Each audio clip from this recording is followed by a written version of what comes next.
the upcoming AI age that we are already in. A lot of people that I talk to, they don't see it yet really. Like they think, oh no, it's just a tool. It's not going to replace anyone. It doesn't really change social media and content. But I could not more disagree with this. My guest today is the creator behind some of the most recognizable transitions online. You probably heard the phrase "let him cook," but today you hear what it really means. Build your credibility now, that people know you are a real person, what you do is real, and build this trust now, because in 2 years it's impossible, like almost impossible to build this trust, because people will never know if you are real, if what you do is real, and there's no way to verify that. It's just gonna matter who can create the biggest impact with it. So with impact, I mean, who can you reach with the content? Because if you make really good content and you don't reach with nobody, it doesn't have any value. Today's guest has already 3 billion views per year. Nowadays he works with some of the biggest celebrities in the entire world. Messi, Tom Cruise, MrBeast, and so many more, but also lots of famous brands. So we actually will look at the framework, what it takes to create something that goes viral, that you actually can monetize, and where you also can build a personal brand for yourself or for your company. My name is Michael Klüb, the host of the CEO Day podcast, where we talk about how to build sustainable and meaningful businesses. So let's dive in. Welcome, Nikolai. Hi, happy to be here. So you are CEO of your own company. What is a good DNA of a CEO? What are good characteristics of a CEO in your eyes? What should be a CEO? What should he bring to the table? First of all, I think I'm not the ideal CEO at the moment, because I always have this conflict between being the creative person, being an artist in my heart, but then being an entrepreneur in my mind. And sometimes it's hard to combine those two. So I'm trying to delegate as much as possible, also the decision making, because it's, creativity is something that comes from boredom. True. It's hard to be creative under pressure, and that's what I need to be a lot of times. Come up with an idea really spontaneously. Normally you would sit here, look at the sea, and then come up with an idea or a solution for something. That's my struggle. So I would say I'm not the ideal CEO at the moment. But I think many people have this challenge that on the one hand, they are very good in what they do. They may be very creative in one side. But then it's also difficult sometimes to be the structured person you need to be. Exactly. People always quote me, because they think I'm like super structured. I am, and having discipline and so on. But I think that's such an important thing to understand, that if you want to be creative, plan some boring time. Yes, for sure. But I made the decision to now bring in another CEO. Yes, who's also a bit older. He already has an exit behind him, and it's a very, very good guy. So I think it's a good point sometimes to join forces and then find the right business partner in that, right? Exactly. How do you select business partners? How did you select this? What can we learn from this process? So for example, for this one, it came through my partner, because now we are combining my agency with another one and making it a global agency. I don't know if you met him at the mastermind, but he's the owner of the biggest art network in the world. It's a very good friend and partner, and now we are running this agency, and I'm trusting on his call for this guy to be the CEO, because he knows him for a long time, and I trust him a lot with these type of decisions. But at the same time, we are also working with a vesting model. Yes. So we can see if it works well or not after a couple of years. I think that's also a good lesson learned also in my career. You always have the option to start also slowly, in a way go all in, but also have the option later on, if it doesn't work, to go separate ways again. Now how would you explain what you do to somebody who doesn't know you? I mean, I do too many things, but I think the main thing that people know me for is creative transition videos on social media, where I start in a very casual, random place, sitting at a table, and then let's say zooming into the teacup, and it turns into a big ocean. And these kind of videos just perform exceptionally well in the last 2.5 years, and yeah, enabled me to work with like very big people and great brands. Let's do some name dropping. Formula One for sure. You worked already with some of the drivers. Who was this one? Yes, I worked with Lando Norris and Pierre Gasly. Nice. And yeah, when it comes to celebrities, I think the biggest ones are probably MrBeast. The video is coming out tomorrow, actually. Oh wow, exciting! Yes. Good. Yeah, we link it. Yes. We shot it 6 months ago in North Carolina. It was a promotion for his new Prime series, Beast Games. But I wasn't able to tell anyone until now. Like people even now they don't know yet. Okay. So you're the first one. First, I like that. Coming out tomorrow, guys. So you're the first one to know. Perfect. And yeah. So your focus was, I know you started very in a young age. I mentioned already, like with 15 years you started your company. But before already, I saw you shooting in Berlin. Actually, I think your parents must have supported you with some crazy ideas, with some different shoots, and see how it looks later. And then this transition video became your mark. Also, there's a quote called "Let it cook." Let him cook. Yeah. Let him cook. Let him cook. Exactly. And we talk about it a bit later. Also, what it means to you. But how did you come up with this transition? You know, now we have different ones where people put their hands on the camera, goes back, where you film into a cup. But I mean, you kind of invented that in a way, or put this to a next different level. How did you come up with that? So I come from a more professional video background. Yes. Because I always loved to shoot videos, edit videos. It was just my passion. When I was 14, I was shooting with a lot of dancers in Berlin, making a lot of dance videos. And one dancer that I shot with happened to work at Universal Music, and she told me, I love your work, and we have a new artist that we just signed, and I would like you to shoot 3 music videos for us. So yeah, then I was 15 and I had my first Universal deal somehow as a client. So I started shooting music videos for them, and like the typical freelance videographer stuff, commercials, image videos, etc. And then from there on, I also, with another dancer, he has over 10 million followers on TikTok. We founded an online platform where you can learn Afro dance, also like a digital learning platform. Right. And it's running until today. Like we have weekly Zoom classes where people from all over the world dance together. We have hundreds of videos, and all the people who created these dance moves from Africa, we brought them into it. So this was the first like real scalable business, so-called I built with him, and this brought me a lot of digital marketing skills. Like because I built the whole website, sales funnels, running the ads, like everything in the back end. My friend was the face of it, and this became quite successful. So a lot of people came to me and asked me to help them with digital marketing, like friends, people from my circles. So from there on, it was just a natural development to also make my own agency out of it and offer these services on a more scalable basis. And now that I had this agency, I was somehow interesting for a lot of people who were starting their business but didn't know anything about social media or in general digital marketing. So I was also later co-founder in all kinds of projects. Yeah, but right now, like especially this year, I'm trying to really focus my attention and be at least 80 to 90% dedicated to my videos, because these give me the biggest leverage by far. Like I mean, you have millions of views, also followers on different social channels. So this is really your leverage that you can use also then to get clients for your agency, right? Exactly. Like the connections you get through this, the people you meet, the credibility you have towards brands, it just opens so many doors to also then work on the agency. Like so many clients we've worked with, they liked us, and now we are working with other talents with them. It's interesting. It's a good so one thing what we already learned, and all the listeners, is that it's so important to work on the basics sometimes yourself, to really understand what you're doing, because that was out of a need. You did it for yourself. You learned it kind of by yourself.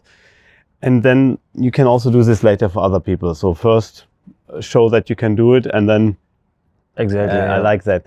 And now you also work with big corporations like MrBeast.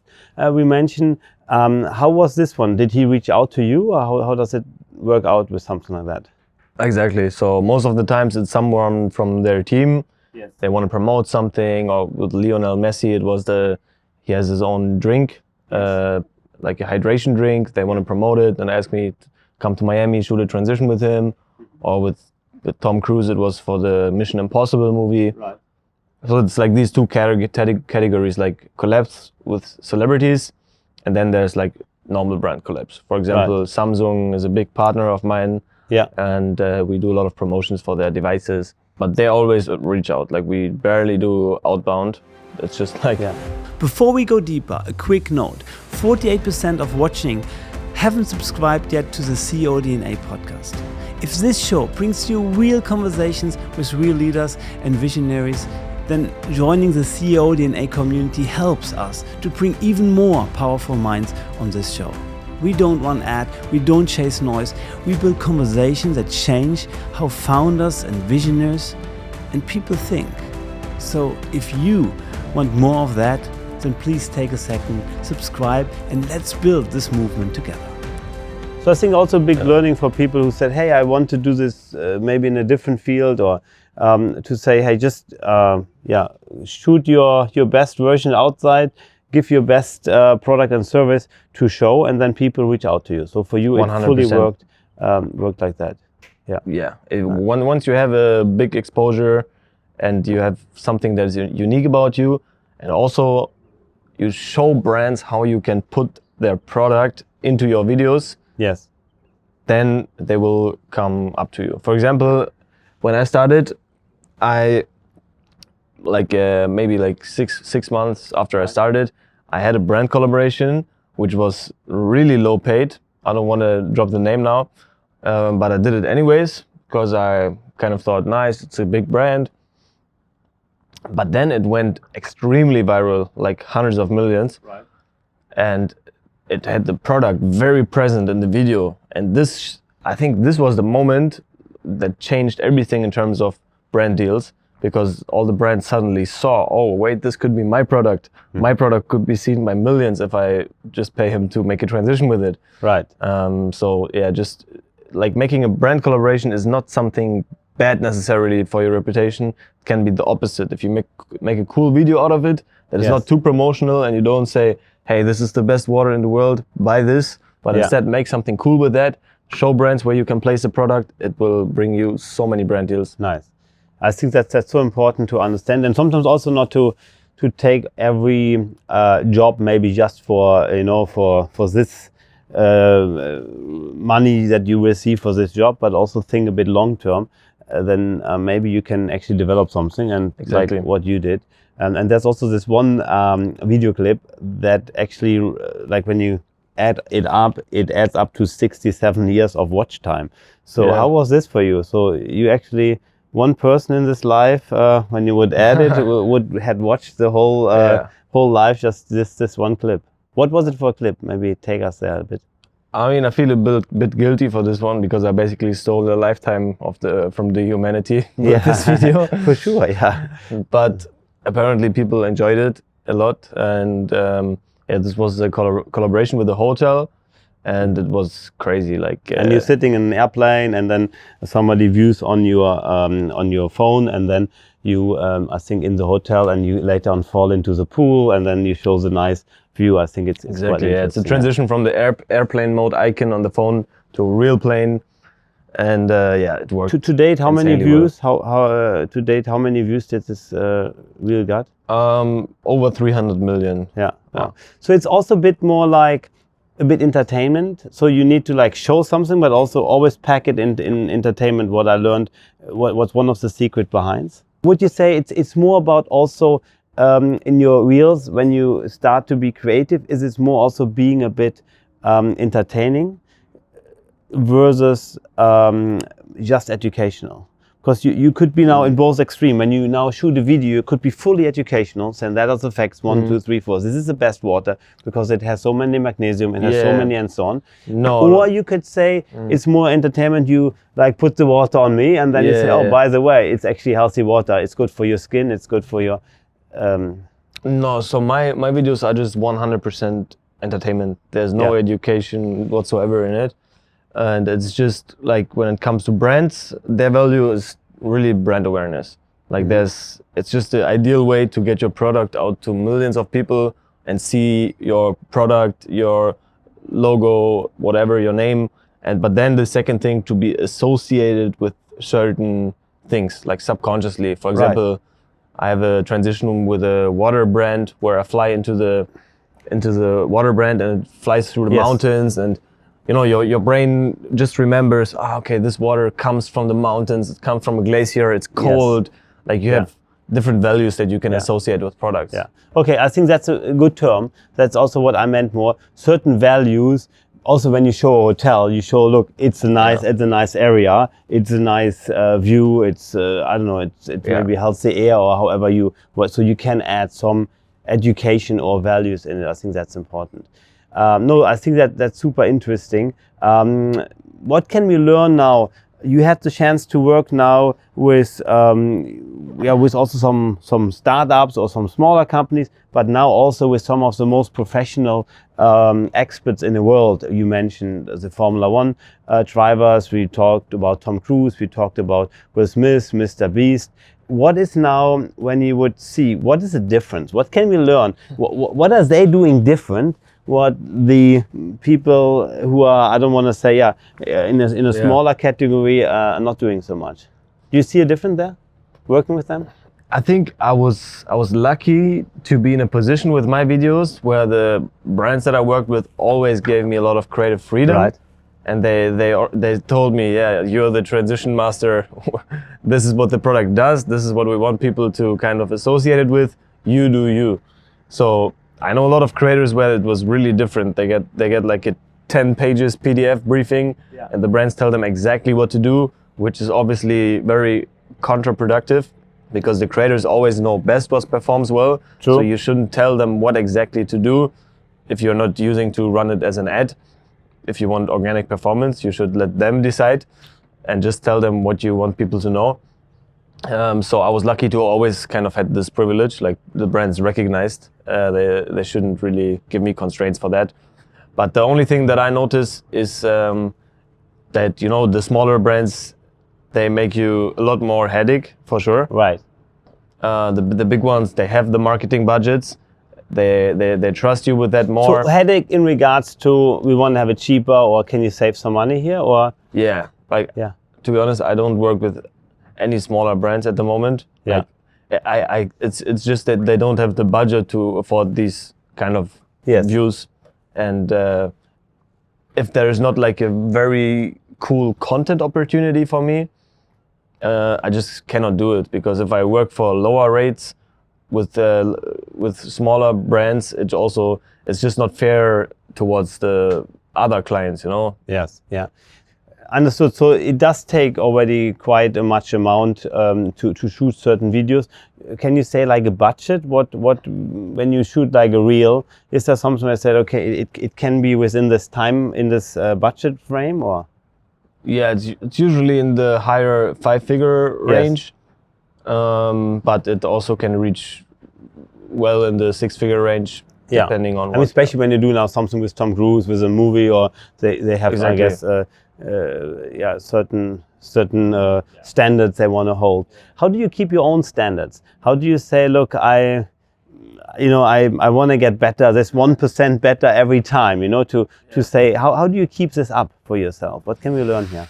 I think it's just because I put quality over quantity, which is not the best approach for social media in a lot of cases. It's not interesting. Especially if you want to start. I always say just output matters the most. Just be as frequent as possible to figure out what format works, what people like. And once you figure that out, double down on quality. Mm-hmm. And for me, it was like the transitions were the first thing I tested, and it worked really well. So I could double down on quality immediately. Nice. So now I do like 1 or 2 videos a week, but it's certainly not enough. It's this is also one of my goals this year, to get more people on my team for the content side and put out at least 2 to 3 videos a week consistently, because sometimes it's just 1 video per week. And because the problem about my kind of videos is the Pareto principle does not work. If you cannot upload the video if it's 80% perfect. You always have to make the last 20% and spend the other 80% on time on that. It's like really sometimes, tweaking little keyframes frame by frame. And that makes a difference later. That makes the last 20%? Yes. That take 80% of the time? I mean, I don't know if that makes a difference, because I see people who also do transitions, they copy the stuff and they don't put the last 20% in, and it still performs well. But now I'm at a point where I just cannot afford to upload something that is not perfect, because people will just comment about it and be like, oh, this one was not perfect, sorry. Like, it's just like a standard that I put myself into that I cannot go down from. How important is for you the environment around you, like the comments that you get? And we not only talk about the positive ones, they all, of course, cheer us up, but what about the negative ones? Do you take them close to you? Yes. I don't have a lot of negative comments. Actually, not at all. Maybe sometimes says, you had better transitions before. Okay, there's always different opinions. Right. But because my personality is not so much in the foreground, there's not a lot of stuff you can kind of insult me with. You can say, okay, you don't like my work, fine. Or you can say you like it, and most people like it. So there's really not a lot of area to attack me on anything, to be honest. You're well known for one phrase, maybe mention it from your words. Let him cook. Let him cook. What does it mean? Maybe explain a bit. Actually, there was a streamer. He was playing Fortnite, and there was some house burning, and he just screamed, "Let him cook now!" in a Let's Play, and someone clipped that, made a sound out of it, and I found it when it was really new, like no one really knew it. Right. And I figured out it's pretty cool, so I used it for my videos, and somehow it became very attached to me. So it's really associated to you. Yes. But what does it mean to you when no one is watching? I mean, for me, it's not that deep. It's not that deep. Yeah, okay. It's not that deep, but it's. But I mean, over time, such a phrase can become deep to you, to say maybe, I don't know, it's my creative way or something, but it's not that deep, you said. No, it's not that deep, but it fits very well, because I also base my whole wording around that. I don't say I made a video, I say I cooked a meal. Yeah. It's just like it fits perfectly, and it's also very like nowadays a lot of people just use this term in any scenario. Yeah, this brand cooked with their new car or whatever. Like it's just a wording that became so popular. It's crazy. Like also I have a GIF where I'm standing in a burning kitchen with "Let him cook" text. Yeah. And it's crazy. I see it under like so many random videos. I just check the comments and I just see my GIF standing in a burning kitchen. Oh, wow, yeah. So it got really like just a slang, a term that everyone is using right now. Also interesting, yeah? Knowing for slang. I had one person on a podcast, Jill Naga, Greetings. He got his own character in The Simpsons. So I thought that's also quite interesting. But having your own slang is also quite cool, like in your own words.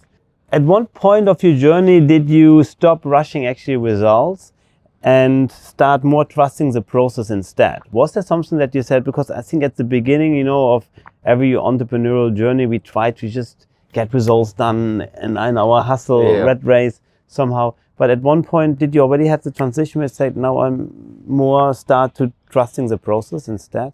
I don't really remember this point. And I still, like to this day, I have a lot of, I would say like fear, because social media is so volatile. True. And it's almost impossible the amount of time, how long I'm already relevant in this space, and I have these amounts of views. So I'm always thinking, what if it goes down? What happens? And so I haven't come to the point yet where I think, oh, this will go on forever. and I also don't think it will. So I think it's a realistic way, but this also drives me to always, keep improving, not get lazy on it. So yeah, I haven't reached that point yet. Okay, because I think that's also interesting what you said in regard to, in social media you have to prove yourself every single day. Yes. Right. But on the other hand, it's also, yes, maybe you have somebody who comes from the side and exponential grows very fast. But when you look also how long MrBeast is already doing videos, when he started, the biggest podcasts in the world, they're already long time in it. And that's why I also agreed, I do a long time, it's a long time game. You have to commit yourself, and it's not, you can maybe post one video and maybe it gets even lots of views, but at the end I think the people win who are consistent and long term. Would you agree with that? And why do you think is that the case? I agree with that, because over time more people know you, so you have more trust, more credibility, and when your video pops up, people know what to expect. They know when you click your video, they're not going to be disappointed. Like, we don't waste their time. Yes. So this is the effect that you can get more and more over time. But I think one factor that's really important for that is to develop a personal brand, personality. And that's something that I have not really done yet.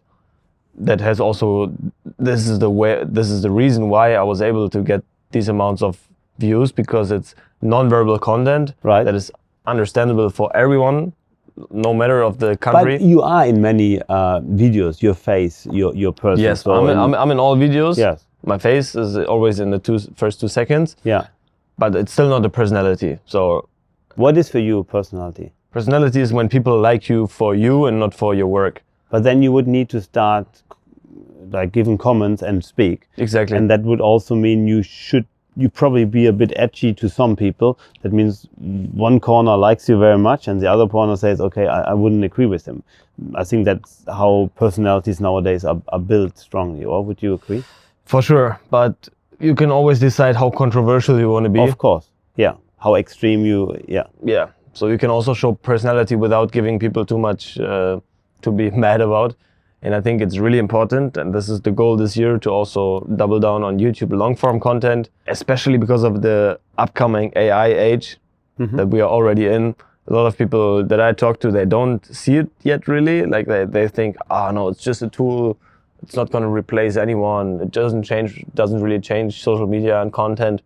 But I could not more disagree with this, because even now when you scroll through your feed, like every third video is an AI video almost.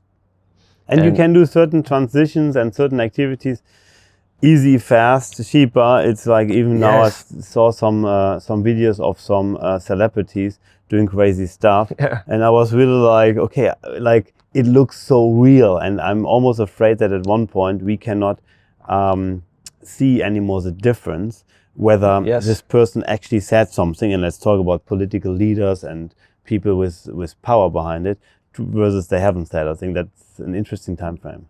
Exactly, that's the thing that I always say. You need to build your credibility now, that people know you are a real person, what you do is real, and build this trust now, because in 2 years it's impossible, like almost impossible, to build this trust, because people will never know if you are real, if what you do is real. Sure.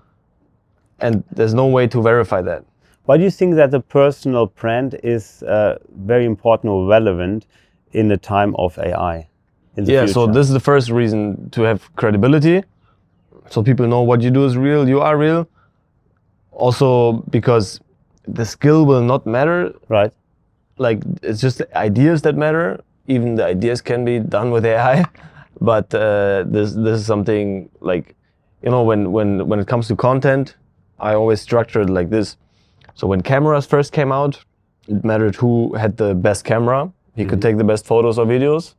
Then when it got more affordable and more global, it mattered who had the biggest skill, the highest skill with the cameras.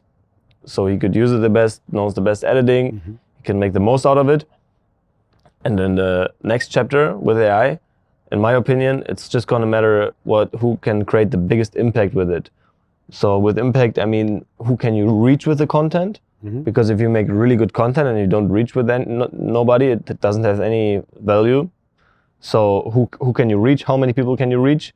Also, what's the meaning behind it?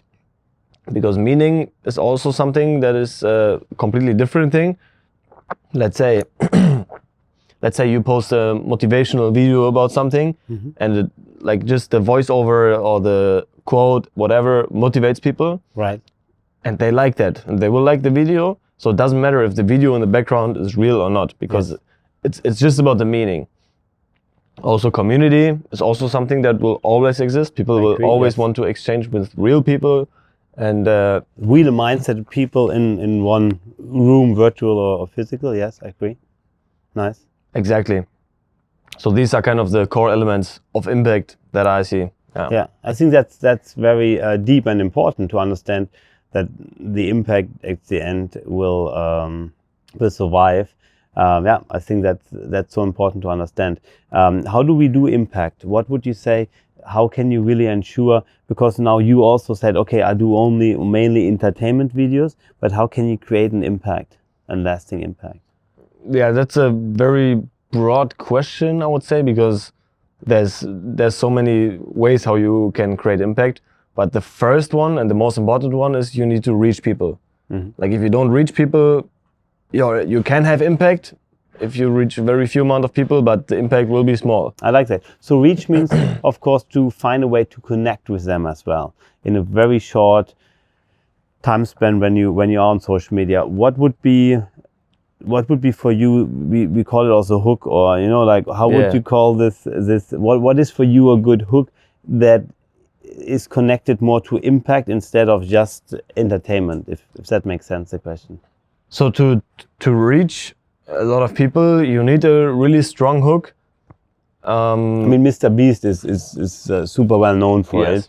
Whether he now throw money in the air or I don't know, drops a car from above. I don't know if you've done it, but so that would be. But I think the skill to be able to connect this even with a stronger purpose, I think that is really art. I think. Yeah, I think it's just different things. Like entertainment and education, it's very different things, and I think both will coexist. Yes, if you do educational content, you give people more value, right?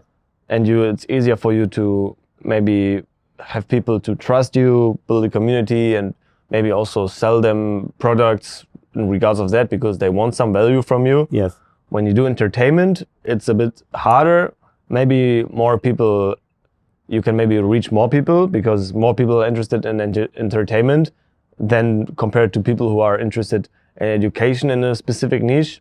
So with entertainment, you have a way broader audience. You can reach more people, but at the same time, you will not have this same kind of impact on the individual. So true. Yeah. Sometimes this takes some time also to work in a quiet and non-audience related area. What would you tell someone who's building quietly right now with no attention, no feedback?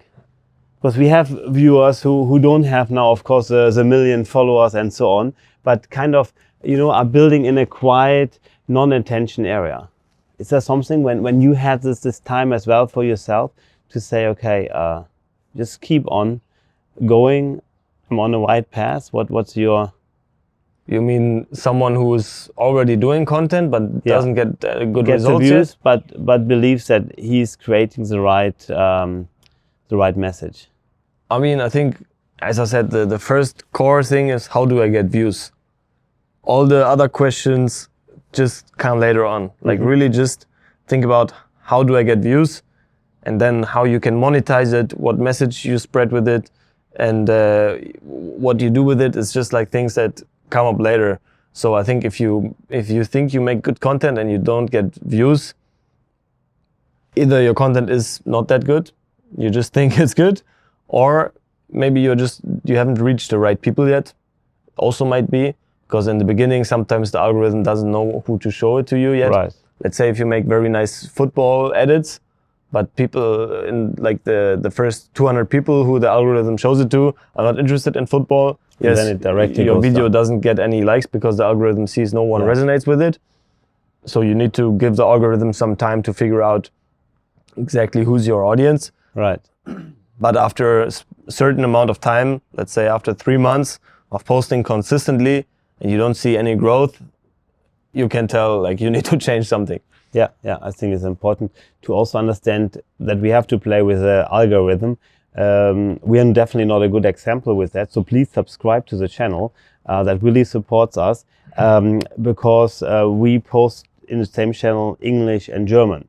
And lots of people say that doesn't make sense. So 1 week German, 1 week English, because the algorithm then shows it to the wrong people. And then, of course, it changes. But we said, okay, in the time frame of AI, we believe that in the very near future, any channel where the people listen and watch it on YouTube or on Spotify, it will automatically translate. So I'm very strong on that I believe this will come, and then we believe it picks up. Yeah, on YouTube you have it already. You can automatically dub your video in all languages. Dub, exactly. And I think this will be even better and better. That at one point, whether we speak now in Mandarin or in Spanish or in German, it almost doesn't matter. Yeah, but I would also recommend to definitely stay in one language and don't switch around. Yeah. But we just like you have of course a bigger reach, and it's just sometimes also so interesting to meet some of those English-speaking guests around the world. Yeah. What standard do you hold yourself to that most people couldn't maintain? Is there something, because now look, you become now famous and popular and successful in your business. Is there something maybe we and the listeners can learn where you said, well, I really hold to this standard?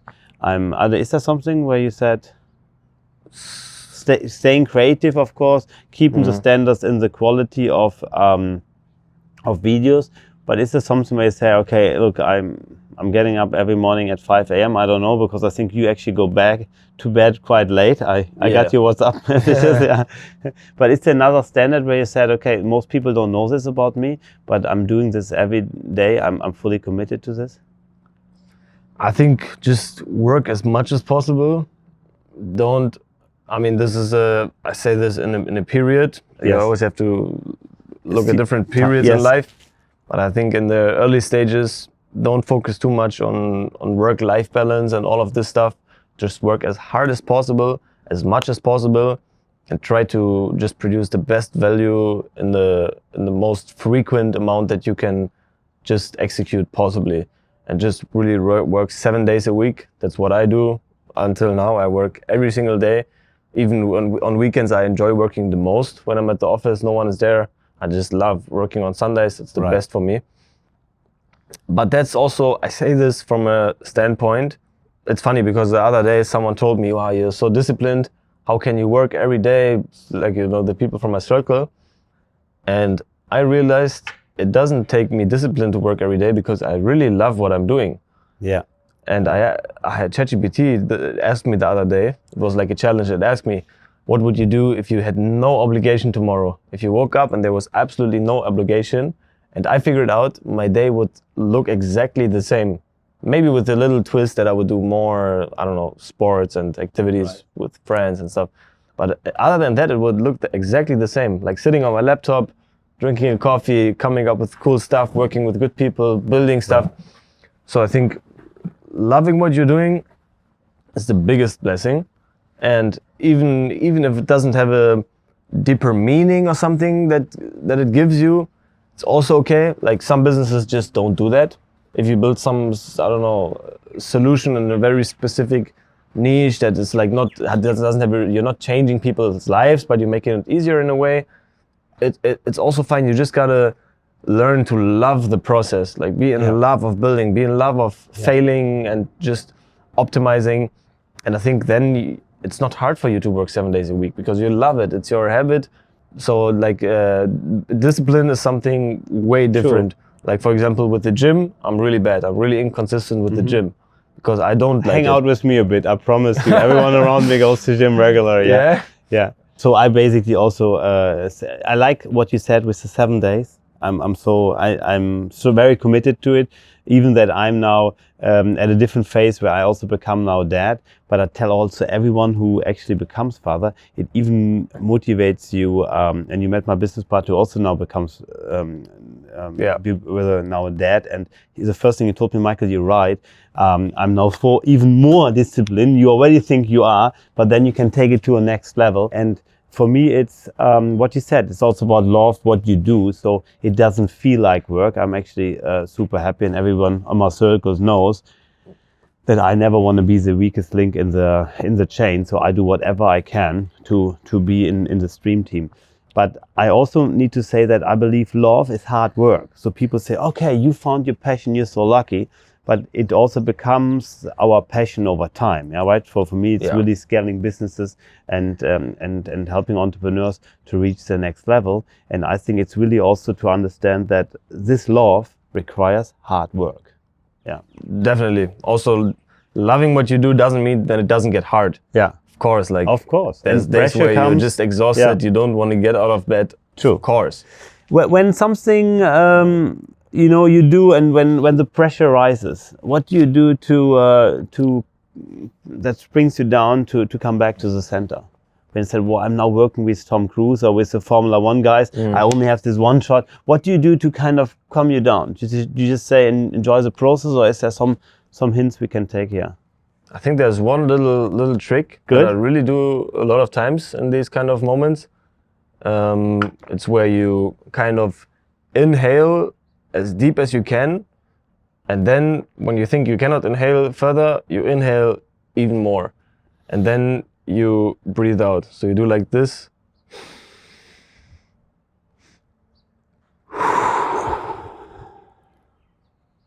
You can just feel like it relieves you so much. It does. Yeah, I love it. Good, thank you. You know, we did also the breathing exercise together with Tavi. I loved it as well. Like proper breathing sessions. It's sometimes interesting that so little hacks can change your mindset and your inner behavior so fast, right? Yeah, it's crazy. This is it really feels like a hack. It takes only 5 seconds and you can do it everywhere. So much more relieved. Yeah. The thing about these moments where I'm under high pressure, I only have one shot working with Tom Cruise. I think what also makes me the most nervous is this one part of my brain that says, what if you mess it up? What if it doesn't work out? What if you do a bad job on this? It's not about being nervous to meet this person, because these people are also just persons like we are at the end of the day. Sure. Yeah, sure. 100%. But the things that I do, they require a very specific way of shooting, and a lot of times there's a lot of people on the brand. Someone tells you 2 minutes before the shooting, oh, you cannot do this, you cannot do that, and you're like, wait, we discussed this 2 weeks ago. You said it's possible. No, but this and that, brand guidelines, and you always need to improvise. But now, to be honest, I kind of learned to be very confident in that. Right. Because also when I shot the music videos back in the days, it was also just improvising on the spot every single time, solving problems. So I know I can trust myself that I can deliver and perform in these kind of high pressure scenarios. So I have this trust in me, but still that doesn't mean that I don't get nervous, and I still have this one part of my brain that always tells me, what if it goes wrong? True, like when you work with MrBeast, the biggest social content creator on this earth. How was it for you working with him? It was incredible. Came to the pressure. Is he also so much into detail? What did you learn from him? I learned that you need a team. You cannot do anything alone. And for example, when I got to North Carolina, to the Beast City, it's like Beast Games. This is Amazon Prime series, and they have a huge city they just built for this series. Really? Oh wow! Yeah, it's insane, and they have like hundreds of people living there for a couple of months doing challenges, and the last one standing gets 5 million. So what I saw there, it's just on what level this guy is acting is insane. Like hundreds of employees, hundreds of people working on the set, and he was basically just the guy executing it, and he gave all the thinking part to other people because he is the face of it. The face cannot be replaced. So what can be replaced? The planning of everything, the execution. And for example, I asked him, when did you wake up today? He was like, bro, honestly, I don't even know what day is today. I'm just like functioning, because they were always shooting at night. Yes. Because it was an outdoor location and they liked the night look. So they were always shooting from 11 p.m. to 5 a.m. or something. And it's just like he wakes up, his manager tells him, come here, you have 5 minutes here. Right. Everything is really scheduled.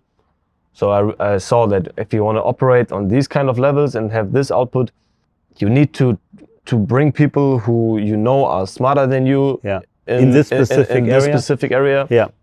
And that where you can really delegate as much as possible and trust people that much, give away, free yourself from as much as you can, so people can tell you when to do something, and you're just there, you're the face of it. So it would never be possible without that. No, for sure. You know, when I have founders coming to me who already build a big business and maybe even make 100 millions of revenue, and I see that they don't have the most important person hired in their life or in the company, and that is the personal assistant, because they're still doing individual things themselves. I said, no, I want to do my schedule, my travel planning myself.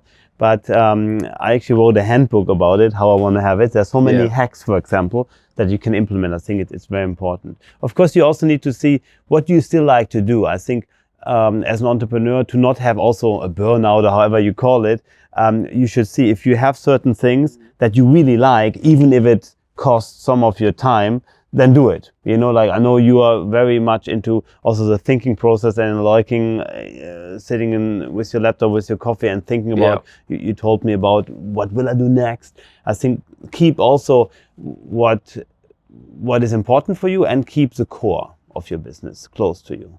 I would say, Yeah, I would agree. I also have I have a big problem with that, because I always want things to be 100% perfect in the way that I like it. Right. So I have a big problem with delegating. Yeah. But I'm just learning that more and more right now.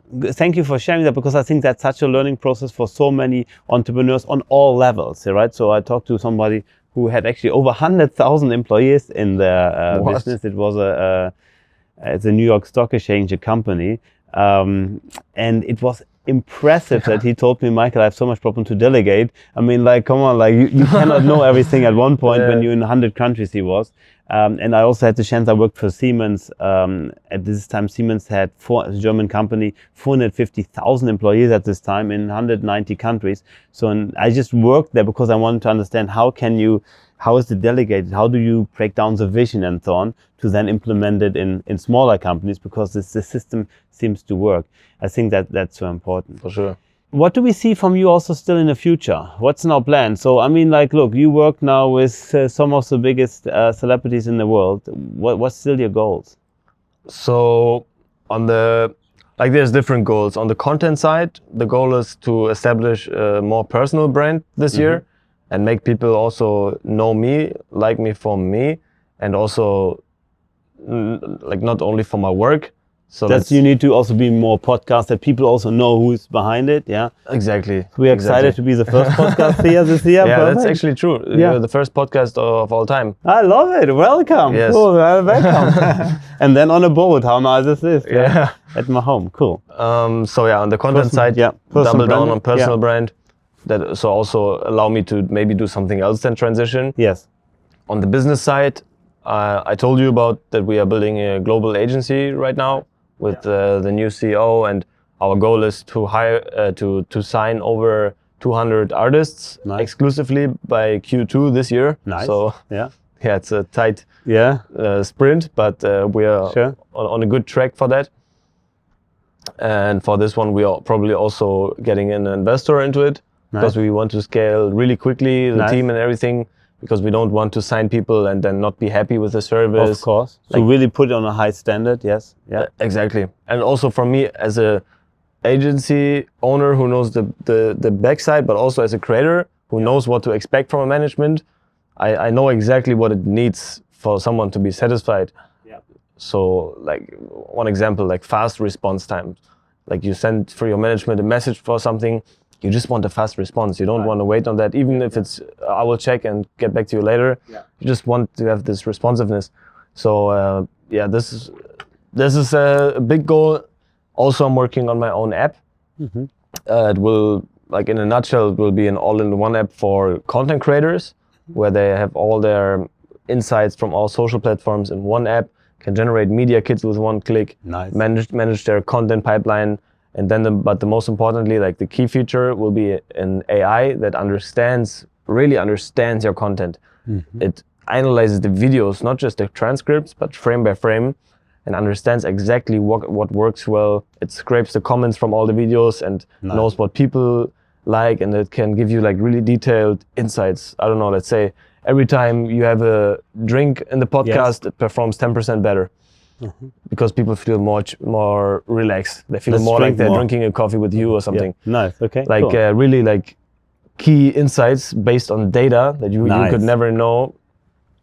And then also with this data, it can give you scripts for your next videos. So it can tell you, you need to do a podcast like at the moment, because it also understands the market. It can tell you at the moment, health-related podcasts are very trending.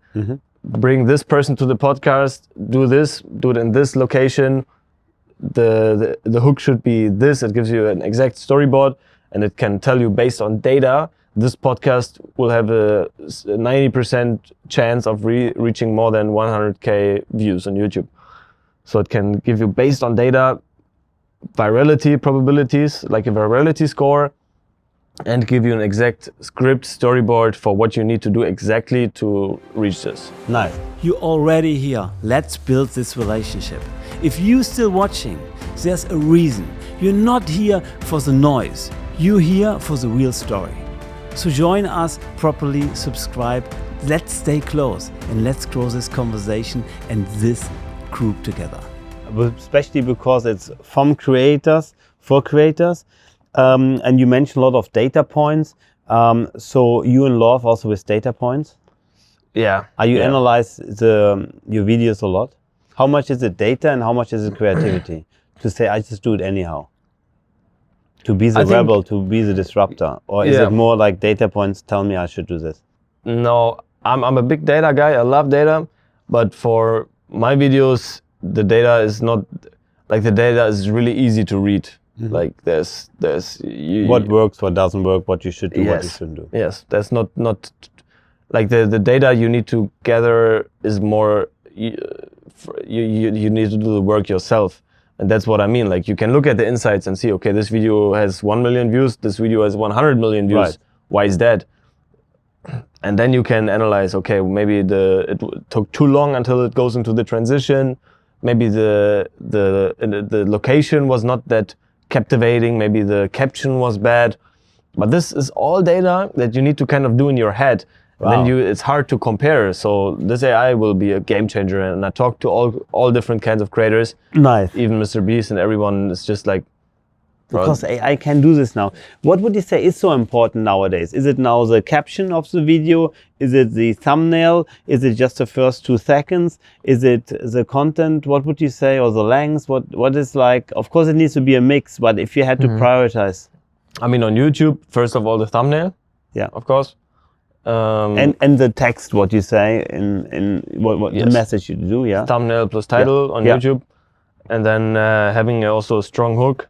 Especially on podcasts, you can see, I don't know how much you're doing but you can see all the big podcasts having like a very, very edited intro, like really 1 or 2 minutes, bam, bam, bam, bam, crazy text animations, overlays, B-roll.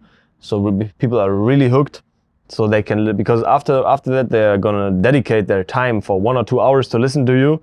So they need to know beforehand, is it worth it now to sit here for 1 hour? Can I trust this person to not waste my time? On short form content, it's a bit different. The thumbnails don't matter at all. It's just if you want to have a clean feed, it's nice. But it's just the algorithm that makes you pop up, and people don't need to click your video. Your video just starts playing. Right. So the thumbnails don't matter. So the hook matters the most, by far. So people don't scroll because the attention span is so low. Nice. So people decide within 1 or 2 seconds if they scroll. So your hook needs to be strong, and then you need to deliver, of course. If you don't deliver, you will have views but no likes, which will also result in no virality. Yeah. Yeah. Nice. That's it. So you started your business quite young, with 15. You are now how old? 23. If you could tell your 15-year-old self one hint or one tip, what would that be? You can talk to this person one more time to give to dedicate more time finding people who are great at what they're doing, trusting them with stuff, and bringing them onto the team as early as possible. not thinking you can do everything yourself. And also, oh yeah, this is the most important one, focusing on one business and one thing to do at a time. Because I was doing, at some point, I had 7 different companies at the same time that I was co-founder or somehow involved, and it just didn't work well. Like I did everything, and yes, I took a lot of learnings. Also, that's the thing why maybe I would not recommend my younger self, because also these kind of learnings were important. Of course, yes. The businesses didn't perform exceptionally well because I was just doing everything at the same time and nothing really perfect. But I think the learnings were really important, especially at such a young age. I think you can afford to not be so successful with something, and I think it's better to actually learn in a lot of fields, a lot of stuff, and then later on focus on something, because if you focus directly on something, you will not have time to learn in these other fields probably, because you're successful with it, and you will have a lot of stress with that, building the team and building the business. So actually I take it back. I would not recommend my younger self that. I would tell to my younger self, if you want to be successful as fast as possible, focus on one thing. Right. If you want to learn as much as possible, it's okay to focus on different things, and later on focus on one thing like I'm doing now. Yeah, I think that's very powerful, because at the beginning, just try also different things. As I mentioned, falling in love is hard work. Yeah, people say it shouldn't be hard work, but you need to try out different things. And how do you know if you like to do bicycle races or swimming races if you haven't tried it? Yes, you can read about it. Yes, you can watch about it. Yes, you can talk with other people about it, but actually trying it, I think it's the one how to do it. Also, what I think is important, what you mentioned, that working with other people together. I mean, to understand that business, entrepreneurship is a team sport and not a solo sport. Yeah. And many studies from Harvard Business School and other ones prove that businesses with more founders or with more people involved in regards to being really involved and growing together, the company, are way outperformed and more successful than other businesses. Nikolai, definitely. This podcast, your first podcast, has been a true treat. Thank you so much for all your insights and for sharing it so openly. Highly appreciate it. Thanks a lot. Of course. Thank you for the invite. Thank you so much. Appreciate it. Before you go, a quick note to all the entrepreneurial listeners out there. If you're looking for a reliable and efficient way to scale your online business and payments, I highly recommend checking out coming.It. It's designed to streamline your processes from payment processing to customer management, all in one platform. Whether you're just starting out or you're looking to scale up, coming.It provides the tools you need to succeed. Visit coming.com today and see how it can transform your business operations. Dive in and start optimizing your sales processes now.